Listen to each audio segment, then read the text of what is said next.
السلام علیکم ناظرین، آپ دیکھ رہے ہیں الرٹ پاکستان۔ تو ناظرین، آج آپ کو ایسے شیخ رشید کے حقائق بتانے ہیں جسے سن کے آپ بھی پریشان ہوں گے کہ پہلے یہ لبیک یا رسول اللہ صلی اللہ علیہ وآلہ وسلم کے بارے میں کیا بولتا تھا، اور اب اس کی لبیک یا رسول اللہ صلی اللہ علیہ وآلہ وسلم کے بارے میں منافقت دیکھیں کہ کس طرح اس نے لوگوں کو ورگلایا اور کس طرح اس نے پچھلی حکومت کو ٹارچر کیا۔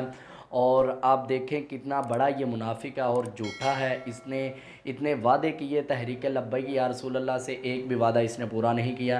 تو ناظرین، آپ پہلے ویڈیو ملاحظہ فرمائیں۔ بسم اللہ الرحمن الرحیم، نحمدہ و نصلی علی رسولہ الکریم، اما بعد۔ میں ان کو اسمبلی میں سمجھاتا تھا کہ یہ قوم آج کے نبی صلی اللہ علیہ وسلم ہے، اور حضور کی شان میں ختم نبوت کے مسئلے میں حضور صلی اللہ علیہ وسلم کے لیے، اس کی نبوت کے لیے لوگ جان دے سکتے ہیں۔ انہوں نے میرا مذاق اڑایا۔ آج انہوں نے اور نااہل وزیر اعظم کے نااہل جانشین نے سارے ٹی وی سٹیشن بند کر دیے، سارا سوشل میڈیا بند کر دیا، اور 70 شہروں میں اس وقت یہ ہنگامہ پھیل چکا ہے۔ میں پاک فوج کے چیف نے جو بیان دیا ہے اس کو بھی سراہتا ہوں، اور میں لوگوں سے اپیل کرتا ہوں کہ وہ امن کا دامن ہاتھ نہ چھوڑیں، اور میں سب لوگوں سے اپیل کرتا ہوں کہ ایک دوسرے کی جان و مال کی حفاظت کریں، ان سب کا استعفیٰ لیں، اور اس ملک کو اس آگ سے بچائیں۔ اللہ تعالیٰ پاکستان کا حامی و ناصر ہو۔ ختم نبوت زندہ باد، پاکستان زندہ باد۔ میں بطور وزیر داخلہ معذرت خواہ ہوں کہ ہم نے 3 گھنٹے کے لیے سوشل میڈیا کو بند کیا، اور یہ واٹس ایپ اور فیس بک اور انسٹاگرام ان کو بند کیا، کیونکہ ان کی کال ایسی تھی کہ شاید یہ جمعے کے بعد نکلیں۔ آگے سے ایسا نہیں کریں گے۔ آج اللہ کے فضل و کرم سے یہ دہشت گرد اور اشتعال انگیزی پھیلانے والے اور سوشل میڈیا کے سارے ملک میں بے چینی اور ملک میں انتشار پھیلانے والے لوگوں کو شکست ہو گئی ہے۔ انشاءاللہ آگے سے آپ کوشش کریں گے کہ یہ سوشل میڈیا کی بھی تکلیف نہ ہو، اور پاکستان آگے بڑھے، اور ملک کو پیچھے لے جانے والے، انتشار پھیلانے والے، ایمبولینسیں روکنے والے، اور ملک میں آکسیجن کے ٹرک روکنے والے، اور ملک کے عام لوگوں کے ذرائع نقل و حمل میں مداخلت کرنے والے، ان کو شکست ہوئی ہے، اور انشاءاللہ تعالیٰ ان کو ہم نے کالعدم قرار دے دیا۔ ان کے خلاف ڈیسولیشن میں بھی جائیں گے، ان کے بینک اکاؤنٹ بند کریں گے، ان کے پاسپورٹ بند کریں گے، ان کے آئی ڈی کارڈ جو ہیں وہ ریکارڈ میں لائیں گے، اور کسی قیمت پر بھی ملک میں دہشت گردی کی اجازت نہیں دیں گے۔ ہم مر مٹیں گے۔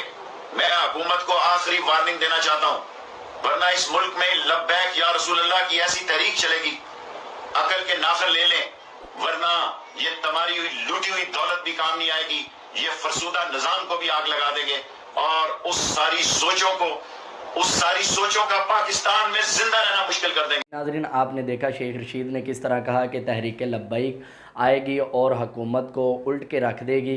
تو آپ نے دیکھا اس کی پہلی باتیں دیکھیں اور اب کی جو باتیں دیکھیں، کس طرح یہ کالا دم کے پیغام پہنچا رہا ہے اور کس طرح یہ لوگوں سے معذرت کر رہا ہے۔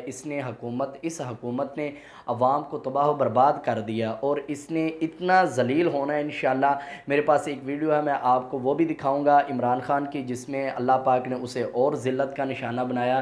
انشاءاللہ وہ مزید ذلت کا نشانہ بنیں گے، اور شیخ رشید بھی انشاءاللہ ذلت کا نشانہ بنیں گے۔ ان کو انشاءاللہ یہ ذلت اٹھانی پڑے گی، اور یہ تحریک لبیک کے بارے میں جس طرح بکواسات کر رہے ہیں، اللہ پاک ان کو ہدایت عطا فرمائے، اور انشاءاللہ یہ تحریک لبیک ایک پرامن جماعت ہے، اور الحمدللہ یہ تحریک ہے۔ تو انشاءاللہ ان قریب ہی حافظ سعد حسین رضوی صاحب بھی رہا ہوں گے۔